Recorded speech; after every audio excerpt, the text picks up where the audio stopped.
విశేష ప్రేక్షకాదరణ పొందడమే కాకుండా 2 జాతీయ అవార్డులను అందుకున్న బహుభాషా చిత్రం బాహుబలి అందరూ అనుకుంటున్నట్లు పూర్తి కల్పితమేమీ కాదు. బాహుబలి చిత్రంలో పేర్కొన్న మాహిష్మతి రాజ్యం నిజంగా ఉందని చరిత్రకు సంబంధించిన రికార్డులు స్పష్టం చేస్తున్నాయి. మాహిష్మతి మధ్య భారత్లోని అంటే ప్రస్తుతం మధ్యప్రదేశ్ రాష్ట్రంలో ఉండేదట. వింధ్య పర్వతాలకు 2 వైపులా విస్తరించిన అవంతి రాజ్యంలో ఉత్తరాదినున్న భాగం ఉజ్జయిని నగరాన్ని రాజధాని చేసుకోగా దక్షిణాది అవంతి రాజ్యానికి మాహిష్మతి రాజధానిగా ఉండేదట. అప్పట్లో సామాజిక రాజకీయ కేంద్రంగా విరాజిల్లిన మాహిష్మతి నగరం ప్రస్తావనలు పలు చరిత్ర పుటల్లోనే కాకుండా ఇతిహాస కథల్లోనూ ఉంది.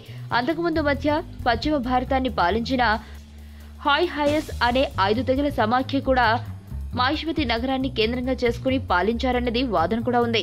వీటిలో కొన్ని అంశాల ప్రస్తావన పీకే భట్టాచార్య రాసిన historical Geography of Madhya Pradesh from early records అనే పుస్తకంలో ఉంది.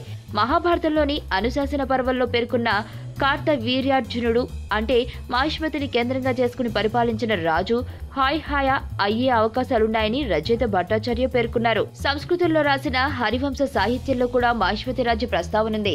మాహిష్మతి అనే రాజు దీన్ని ఏర్పాటు చేసినందున ఆయన పేరే నగరానికి వచ్చిందని, మాహిష్మతి రాజు ఎదురించి వచ్చిన సహజాన రాజులకు వారసుడని హరివంశ పుస్తకంలో తెలియజేస్తుంది.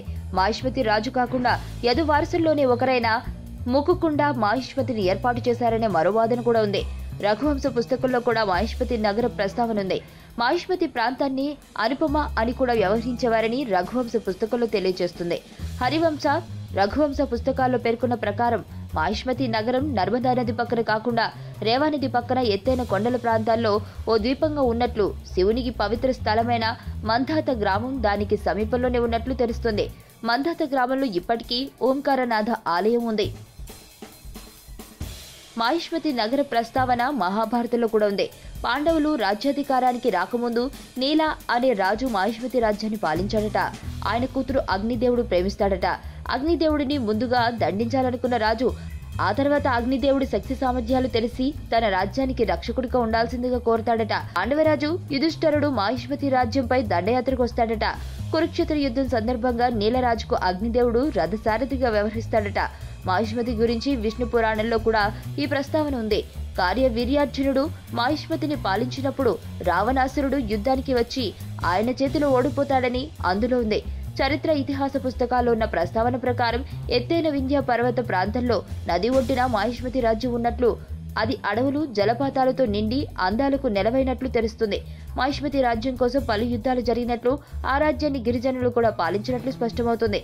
చరిత్రకు సంబంధించిన ఈ అంశాలను కూడా పరిగణలోనికి తీసుకుని విజేంద్ర ప్రసాద్ బాహుబలికి కథ అల్లారా లేదా ఎప్పుడో చదివి ఇప్పుడు లీలా మంత్రంగా గుర్తున్న అంశాల చుట్టూ కథ అల్లుకుంటూ వచ్చారా అన్నది ఆయనకే తెలియాలి.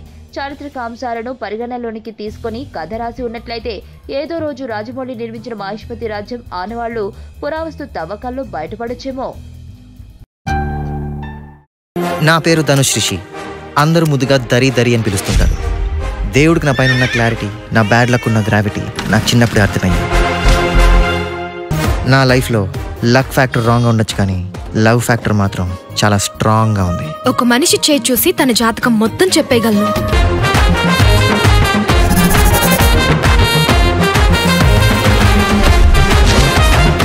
Coming soon.